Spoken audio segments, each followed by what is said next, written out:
Bom dia, Alexandre Relvas, muito obrigado por ter aceitado o meu convite.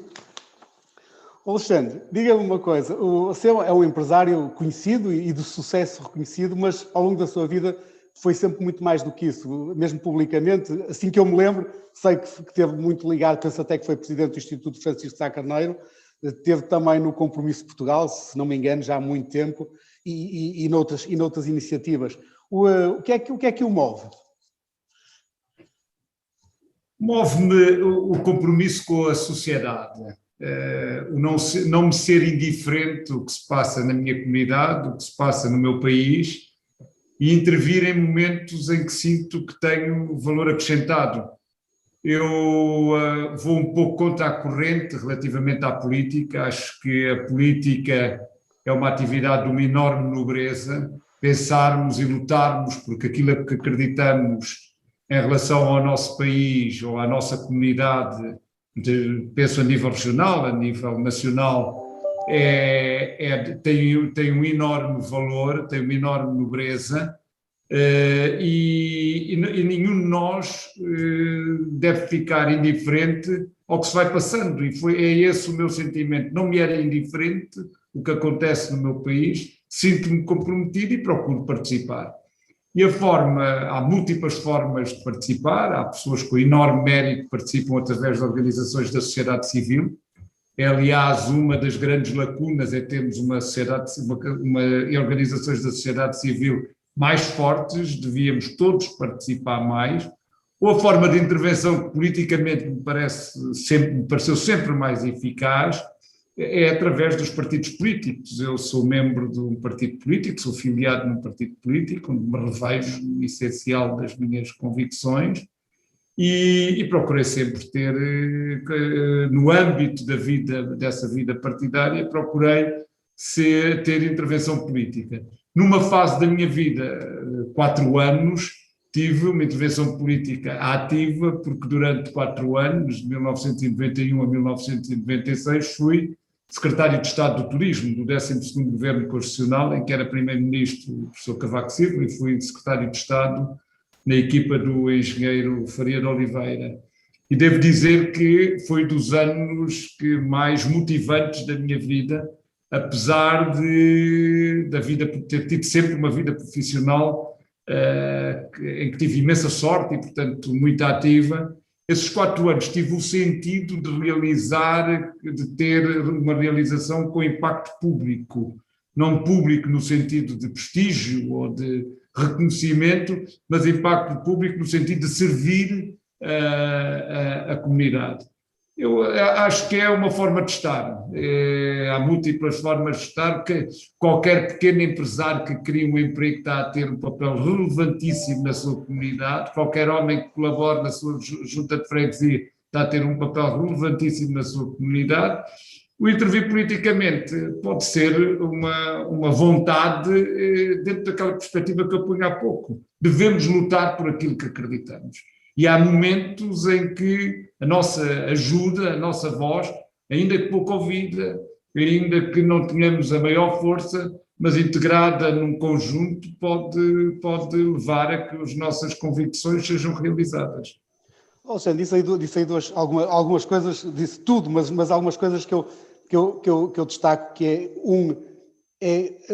e às vezes em Portugal acho que esquecemos disto, um empresário, por muito pequeno que seja, só o facto de o ser já é muito relevante. Não teria que fazer mais nada. Se fizesse só isso, já fazia um papel importantíssimo para ele, para a sua família, para a sua comunidade e para a sociedade em geral. Mas também em Portugal, e eu partilho dessa ideia, infelizmente, acho que ainda há muito poucas pessoas a participarem mais ativamente na vida cívica, na política em sentido lato. Não é preciso ser na política partidária. Claro, no sentido que eu dava há pouco é exatamente o que o Ricardo está a dar, na política em sentido lato. E depois, eu também sinto um bocadinho isso, eu acho que todos nós queremos intervir, em cada um no seu sítio, no seu âmbito e na sua capacidade. Temos sempre, eu falo por mim, temos sempre aquela ilusão, principalmente quando somos mais novos, que vamos fazer a diferença. O que eu lhe pergunto é, ao fim destes anos, e ter tido até uma atividade tão ativa, muitas vezes, ao longo disso, sente que, não é sentir que fez a diferença individualmente, mas que o país é o país que imaginava? Não, o país está muito longe daquilo que eu imaginava e da herança que eu gostava de deixar aos meus filhos. e, portanto, eu tenho o sentimento que a minha geração deixa uma herança muitíssimo pesada, deixamos uma sociedade bloqueada, uma sociedade endividada e, portanto, eu faço parte desta geração, fui um dos responsáveis do que aconteceu em Portugal, cada um ao seu nível, eu fui empresário, mas cada um ao seu nível. O que aconteceu em Portugal nos últimos 10, 15, 20 anos é a responsabilidade de cada um de nós que viveu esse tempo e não nos devemos orgulhar do que estamos a deixar aos nossos filhos e, portanto, apesar de eu me sentir satisfeito de ter tido intervenção, em algumas áreas penso que essa intervenção foi útil, num âmbito de um movimento muito alargado, com muitas pessoas, mas a herança que a minha geração deixa ao país não deixava orgulhoso nenhum pai de família, se pensarmos em termos individuais. Nós deixamos uma sociedade bloqueada, como eu dizia há pouco, que não cresce desde há 15, 20 anos, e um endividamento significativo. Os impostos que os nossos filhos vão pagar nos próximos 20 ou 30 anos têm a ver com dívidas que a nossa geração contraiu e não aumentámos o potencial de crescimento do país e, em muitos casos, nem demos uma boa educação aos nossos filhos. Ainda estamos a tempo e, por isso, instituições como o Mais Liberdade são úteis. Ainda estamos a tempo de repensar a realidade e de seguir por novos caminhos. E Portugal está numa encruzilhada e esta pandemia veio chamar a atenção para muitos problemas estruturais do país e estamos numa encruzilhada e eu utilizo a sua pergunta para dizer, seguimos o mesmo caminho e a herança que vamos deixar é muito na linha do que eu referi há pouco, ou temos hipótese de trilhar novos caminhos, muito na linha do que defende o Mais Liberdade, ter uma nova visão da sociedade, da relação entre o Estado e cada um dos portugueses e, eventualmente, entrarmos num novo ciclo de crescimento e de aumento da qualidade de vida em Portugal. Agora, esta perspectiva, ainda outro dia falava com alguns amigos, é duro quando olhamos, mas não deixa de ser a realidade. O país que deixamos é um país endividado e bloqueado. E, portanto, eu não me sinto satisfeito com o trajeto que todos tivemos ao longo dos últimos 15, 20 anos. Embora tenha havido pontualmente decisões extraordinárias. A participação na União Europeia, por exemplo, é um caso, mas o essencial da herança que deixamos aos nossos filhos não é muito positivo. E é uma coisa, isso é uma pergunta que faço e é uma reflexão que às vezes faço para mim próprio, porque assim, eu não tenho dúvidas nenhuma, isto vou afirmar, não tenho dúvidas de coisas, porque vejo pelos meus filhos, pelos colegas deles, pelas gerações novas, eles têm hoje um nível de informação, de conhecimento muitíssimo superior à minha. Os melhores são muito melhores que a minha geração e isto não é só dizer por dizer, ou seja, e ao mesmo tempo nós temos ou seja, não é só a estagnação, porque isso podia ser fruto de acontecimentos vários, mas não é, nós repetimos situações, e uma delas foi a crise financeira e tudo aquilo que depois aconteceu, e eu pessoalmente pensei que depois disso íamos mudar, pensei mesmo. Acho que foi o momento na minha vida em que eu pensei, depois de termos estado perto da falência enquanto país, e isto foi tão grave que os portugueses vão perceber que têm que mudar. Mas a verdade é que passaram 5 anos e nós estamos numa situação igual ou pior do que estávamos antes da crise financeira. E com esta pandemia, o que eu estou a sentir parece quase uma desistência, ou seja, um aceitar... O destino. Ricardo, eu estou totalmente de acordo. E o meu receio é que estas propostas que têm sido feitas, hoje o FMI dizia, de aumento dos impostos, a que se junta o programa os fundos comunitários e os programas de investimento público associados aos fundos comunitários, podem criar uma ilusão durante uma fase de uma certa capacidade, de um certo desenvolvimento económico, de uma certa melhoria da vida, mas não são sustentáveis. Continuarmos a pensar que a base do crescimento económico é o Estado, e continuarmos a pensar que o caminho para o equilíbrio das contas públicas é o aumento dos impostos, é o caminho para o desastre.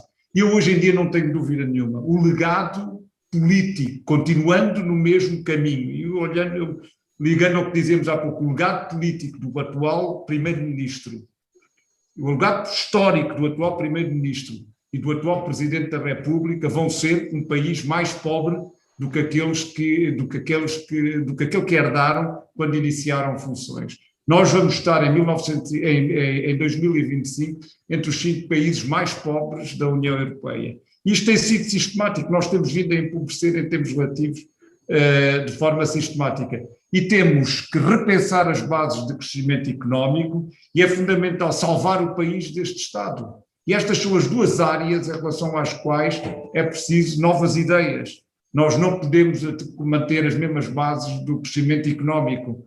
Só podemos passar para uma nova fase de crescimento económico se pensarmos o que é que são, se a criação de riqueza for uma prioridade e se pensarmos que a base da criação de riqueza deve ser a iniciativa privada, devem ser as empresas.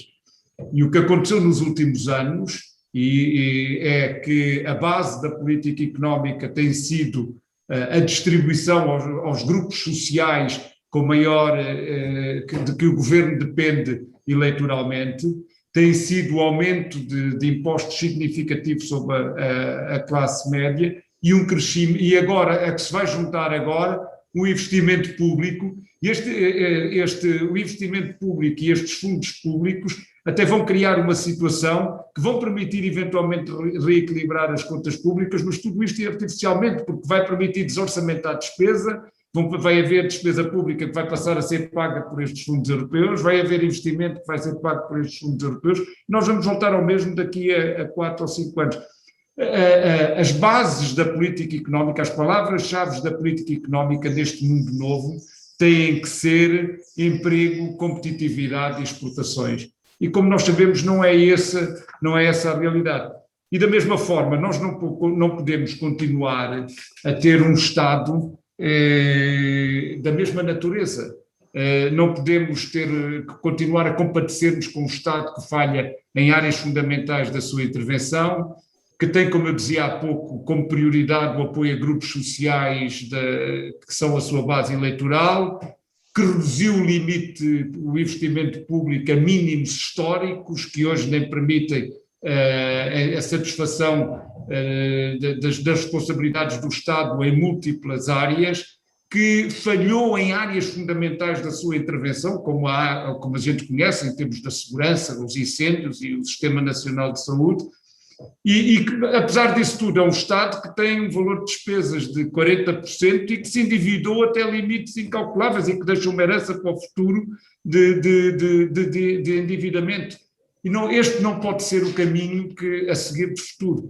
Portanto, eu hoje em dia, quando sinto, como dizia há pouco, virem-nos falar agora de aumento de impostos e que a base futura é o investimento público, eu acho que temos que parar e pensar se isso não é continuar a seguir o mesmo caminho, o caminho que nos trouxe até aqui, e se não devemos dizer, como eu referi há pouco, o caminho tem que ser outro, é repensar o crescimento económico, repensar o Estado. E por isso a intervenção de uma instituição como o Mais Liberdade é fundamental. É preciso abanar o país, é preciso haver um debate de ideias, é preciso haver um debate ideológico. E uma das grandes questões que temos hoje é que começa a haver organismos da sociedade civil com capacidade de intervenção, mas nós não temos uma oposição que obrigue a que as políticas públicas sejam discutidas. A oposição está completamente vazia de ideias, não apresenta alternativas, e o não haver um debate faz com que este governo consiga manter a linha política que já vem seguindo e que tem tido os resultados que conhecemos até 2019, e que, passada esta fase da epidemia, mantendo-se as debilidades estruturais do país, vamos continuar a manter no futuro. Eu chamo sempre a atenção para a revolução silenciosa que ocorreu em Portugal a seguir, como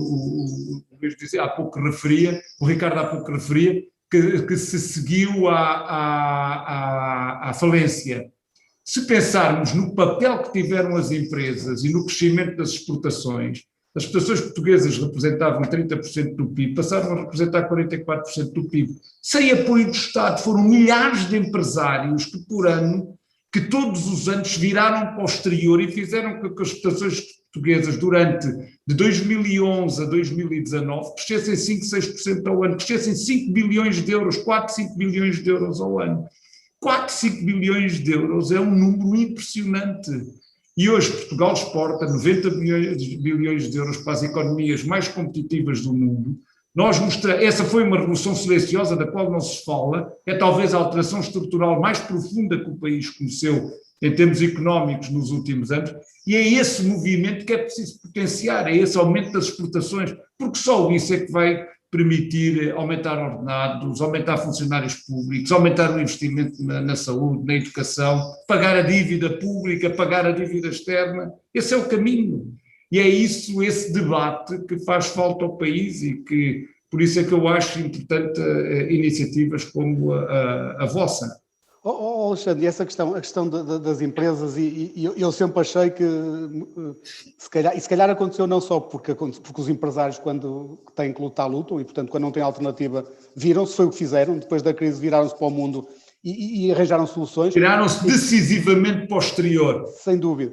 E a melhor coisa que o Estado fazia muitas vezes não era querer ajudá-los, era não os atrapalhar, deixá-los. Exatamente. Mas eu às vezes digo, pelo menos não estraguem o que existe. Não mudem a legislação laboral, não mudem ainda para pior a legislação de licenciamentos, não criem mais taxas ambientais, não criem mais restrições em termos de licenciamento, não criem mais de burocracia, não aumentem os impostos, pelo menos isso, porque já mostramos que os empresários têm...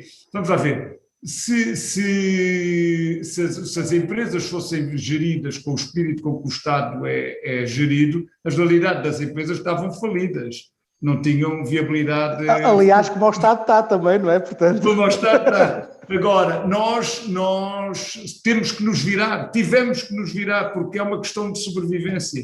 E por isso, há pouco, quando o Ricardo dizia, aquele empresário que manteve o emprego de 1, 2, 50, 100 trabalhadores, continua a lutar, passou a ir para o estrangeiro, passou a exportar, e que está na base deste movimento. Nós, sem apoio nenhum do Estado, criámos por ano 2 auto-Europas. Milhares de empresários no exterior. E é esse, mas apesar disso, Portugal ainda tem um amplo potencial de crescimento das exportações, porque países como a Bélgica, a Dinamarca, a Holanda exportam 85% do PIB, nós estamos em 45%, nós podemos exportar mais. E é este novo sentido de parceria entre o Estado e as empresas que potencia este movimento que é necessário. E isto é uma clivagem profunda em termos da visão do futuro. É quem veja que o futuro é o Estado ou quem veja que o futuro é a criação de riqueza pelas empresas. Isto depois tem múltiplas consequências na generalidade das decisões que os poderes públicos tomam. Alexandre, e sem partidarizar, até porque não é esse o objetivo destas conversas, e isto em Portugal sempre depois começa-se a fazer um jogo de clubes e não discussão de ideias. Mas aquilo que eu sinto há muitos anos é que no passado havia partidos que percebiam os pequenos empresários, porque eles de certa forma os tinham dentro dos partidos, e hoje a sensação que se tem, e que eu tenho, e no último ano a pandemia acho que mostrou isto totalmente, é que ninguém... Mesmo aqueles partidos que falam em nome dos empresários, parece que eles deixaram de contar, ou seja, não estou a falar das grandes empresas que essas conseguem sozinhas encontrar caminhos, estou a falar desse pequeno empresário, de 1, de 10 pessoas, de 20 pessoas, de 100 pessoas, que são fundamentais, que são 90 e tal % da criação de riqueza. Eles não encontram ninguém, não é que os ajude, é que não os prejudique, é que os perceba, que os deixe pelo menos fazer aquilo que eles sabem fazer. Isso tem toda a razão. Hoje há um sentido de orfandade, se quiser, em relação aos partidos políticos, quando se olha para o espectro político dos partidos com relevância, que têm possibilidade de intervir em termos governativos, não há nenhum que tenha como eixo central e que apresente e que defenda os empresários como eixo central da sua política económica. A atual maioria de esquerda, olha para os empresários com uma enorme desconfiança. Já era uma tradição de outros governos socialistas olhar para os empresários, embora haja uma parte do Partido Socialista, e por exemplo eu sei que o Ministro da Economia tem uma visão dos empresários como fundamentais para o futuro do país, mas o que resulta da política económica é essa desconfiança dos empresários. E hoje o PSD, por exemplo, tinha uma enorme tradição de se associar aos segmentos mais dinâmicos, mais progressistas da sociedade, em que se contavam os agricultores, os comerciantes, os industriais. Hoje nós não sabemos o que é que o PSD pensa. Uma das questões que temos é que não temos uma oposição que apresente alternativas, nem temos um debate de alternativas. E para além disto, depois temos um outro problema, que é, temos boas associações empresariais, as confederações empresariais, cada uma nos seus setores de atividade, realizam um bom trabalho, mas não temos uma única voz a defender os empresários. Para mim era fundamental que as 4 confederações se unissem numa estrutura única e que apresentassem ideias que sejam fundamentais para todos os empresários e que com isso tivessem uma força negocial, criassem movimentos de opinião, mostrassem o que é fundamental para manter o emprego, para manter o investimento, para melhorarmos a qualidade de vida. Nós não sentimos isso. Portanto, nós próprios empresários, apesar de termos estes níveis de organização, como eu dizia há pouco, as associações e as confederações, mas não temos uma voz forte que fale por nós e que fale por nós em 2 dimensões, que mostre ao país a importância de ter empresários, a importância do emprego que é criado, a importância das exportações, e que esse é um caminho, e com isso influenciar o governo, e que negocie com o governo, tenha uma agenda e que tenha capacidade de negociar no âmbito do Conselho Económico e Social, sem ser meramente ver os problemas do comércio, da agricultura, da indústria, dos serviços, mas olhando, tendo uma agenda única. Nós vimos agora, durante a pandemia, houve alguma conferência de imprensa conjunta das confederações, se houve, passou completamente ao lado, ou alguma conferência de imprensa conjunta das confederações a apresentar aquilo que são as necessidades do setor empresarial, a dialogar em conjunto sobre as grandes questões para os empresários. Não sentimos. E, portanto, temos essa orfandade é mais ampla do que apenas na política. Falta-nos sociedade civil a defender os empresários. E onde eu sinto, muitas vezes, maior defesa dos empresários, porque eu tenho uma vida empresarial de uma grande empresa e depois de pequenas, médias empresas, muitas vezes em autarquias. Em autarquias que são governadas pelo PC, pelo PS, pelo PSD, pela generalidade dos partidos, mas aí sinto, porque as pessoas estão mais próximas do cidadão comum e sentem que tem que haver emprego, tem que haver criação de riqueza e olham para os empresários de maneira diferente. E essa forma como olham os autarcas médios, de dimensão média, seria um bom exemplo para a maneira como o governo devia olhar para as empresas e como os partidos, referindo o que o Ricardo dizia há pouco, a forma como os partidos deviam olhar para as empresas.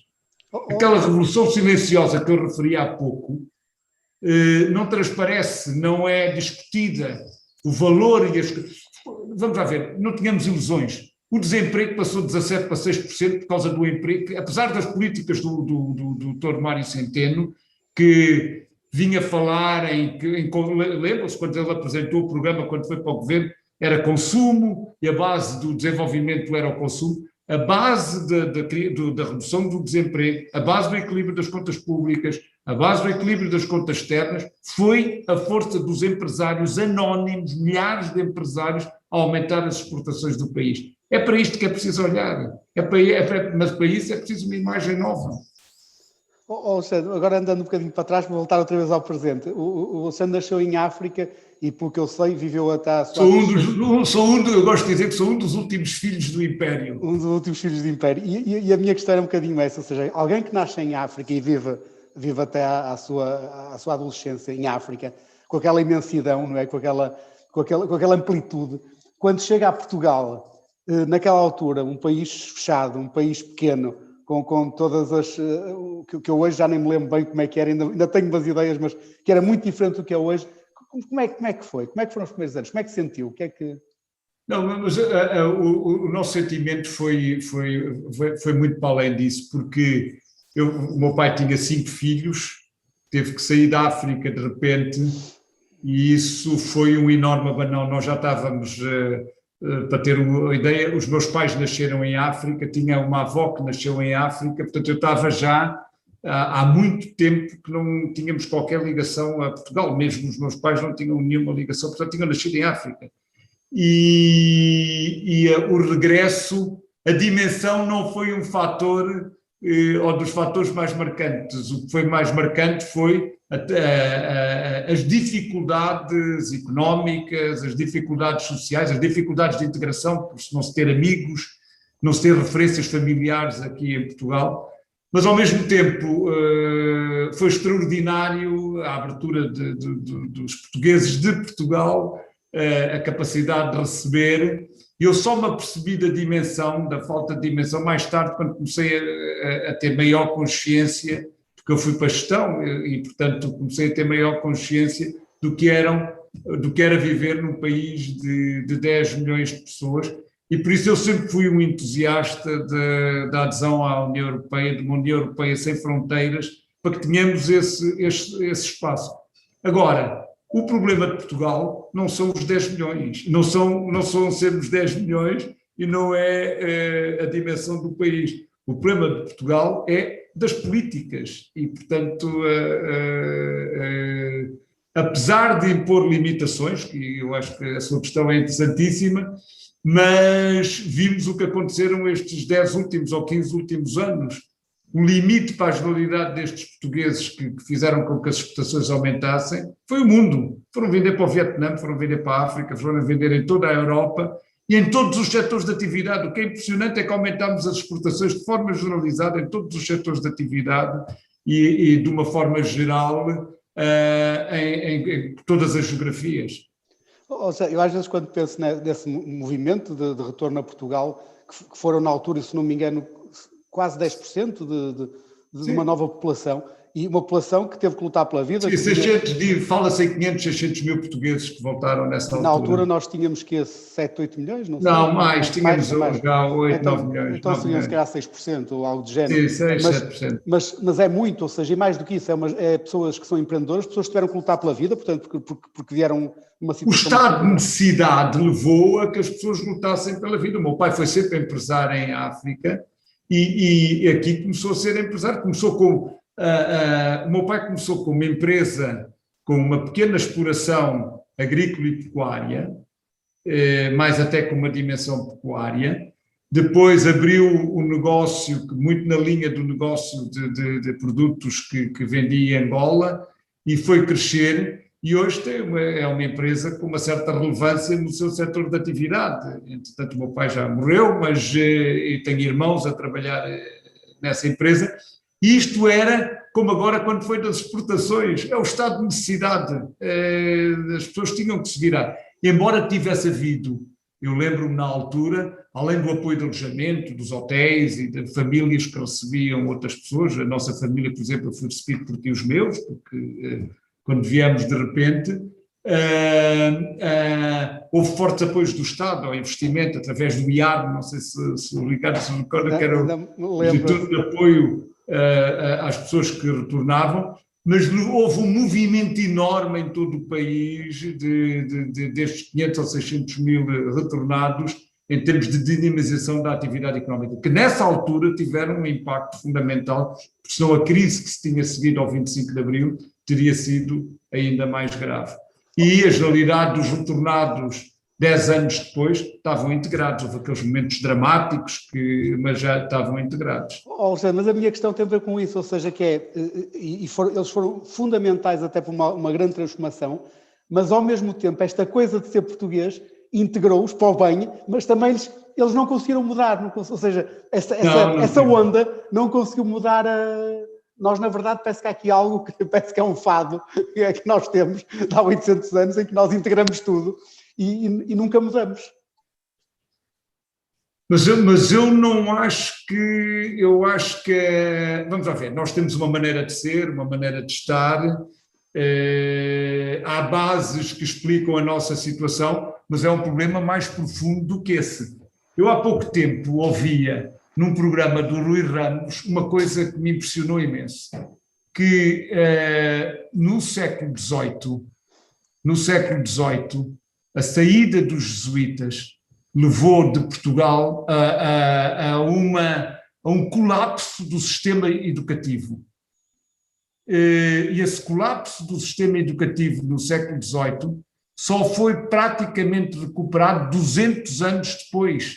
Portanto, nós perdemos a estrutura de ensino que havia do ensino secundário no tempo do Marquês de Pombal, e apesar de haver, o Marquês de Pombal é o homem da escola pública, o maior liceu de Lisboa, por exemplo, que é onde funciona atualmente o Hospital São José, que tinha milhares de estudantes, 2.000 ou 3.000 estudantes, e que durante anos educou Lisboa, fechou e foi substituído pelo Colégio dos Nobres, que tinha 200 alunos ou 300 alunos. E isso teve um impacto enorme, desapareceram do sistema de ensino dezenas de milhares de alunos, e que Portugal só teve tantos alunos como tinha nessa fase 200 anos depois. E este é um dos grandes, se nós quisermos procurar bases estruturais do nosso atraso, tem muito a ver com a evolução da educação, e que a educação significa capacidade, significa nomeadamente capacidade de criação de riqueza, e o que aconteceu também depois dos anos 60, mas já depois do 25 de Abril, foi uma total incapacidade de ter um sistema de educação que respondesse às necessidades do país e que nos fizesse, e que fez com que, em termos de abandono escolar, em termos de número de alunos que terminam o ensino secundário, a situação do país nos últimos anos melhorou muito, é preciso dizê-lo. No tempo do governo do Passos Coelho e já depois deste governo a situação melhorou muito, mas nós andámos também ao longo, depois deste período todo a seguir ao 25 de Abril, atrasados em termos de educação em relação à Europa. Esse é o grande problema português, não é a nossa personalidade, não é a nossa natureza, foram erros de política que se tomou ao longo dos tempos e que fizeram com que os níveis de educação média, que isso ainda hoje se reflita no nível de educação média da sociedade portuguesa, porque, vamos lá ver, agora os que terminam o ensino secundário estão praticamente em linha com a União Europeia, os que abandonam o ensino também já estão muito em linha com a União Europeia, mas quando eu penso nas gerações que trabalham atualmente, a média, o nível de escolaridade médio ainda é relativamente baixo quando comparado com a União Europeia. Por exemplo, um dos grandes desafios, nós falamos em liberdade, a liberdade também tem a ver com capacidades. Eu há pouco tempo referia num debate destes sobre educação, nós não podemos deixar, além do ensino desta geração que tem agora 15 anos, 16 anos, 20 anos, há centenas de milhares de portugueses que abandonaram o ensino nos últimos 15 ou 20 anos, que nós devíamos procurar recuperar, devíamos habilitá-los para responder aos tempos atuais, dar-nos uma segunda oportunidade. Esse é, por exemplo, um trabalho que quem lute pela liberdade, às vezes a gente confunde o liberalismo só com a questão económica, com o mercado. O liberalismo é também ser contra a pobreza, porque a pobreza significa não ter liberdade. É a favor da mobilidade social, é a favor da igualdade de oportunidades. E só há mobilidade de oportunidades, só há mobilidade social se nós repensarmos a educação, nomeadamente destas gerações que ficaram atrasadas ao longo deste tempo. Portanto, eu não culpo os portugueses, não é a nossa natureza, nós não somos melhores nem piores que os outros, tivemos erros de política gravíssimos que nos condicionam o futuro em termos da educação, e eu agora esperava que não deixássemos para o futuro, eventualmente, como o Ricardo dizia há pouco, os nossos filhos todos muito educados, com muita capacidade, muita informação, mas com um pacote, com um peso às costas em termos de dívida, que faz com que nos próximos 20 ou 30 anos o país não tenha capacidade de investimento, esteja limitado por esta herança que lhe estamos a deixar. Portanto, se calhar, se nós não corrigirmos a mão, vamos deixar um peso que é quase tão negativo como o peso de não ter educado quando se pensar nos passados 15 ou 20 anos. Sem dúvida, Alexandre. Olha, estamos a acabar. Isto começamos a falar... Estas conversas podemos estar aqui horas a falar. Não foi um prazer, Rico. Igualmente, e para terminar, assim, só obrigado por tudo e espero que apesar da triste, às vezes triste herança que nós estamos a deixar aos nossos filhos, que eles sejam mais capazes que as nossas gerações para fazer deste um país bem melhor para eles. E outra coisa que temos que fazer é, a herança não é boa, mas ter filhos, porque este país precisa de dinamismo, e para dinamismo precisamos de rejuvenescer, e para isso precisamos de jovens, e portanto, apesar da herança, Pode haver esperança, pode haver entusiasmo, pode haver causas e vamos lutar por elas, que é o que temos que fazer. Sem dúvida. Muito obrigado, Alexandre. Um abraço. Obrigado.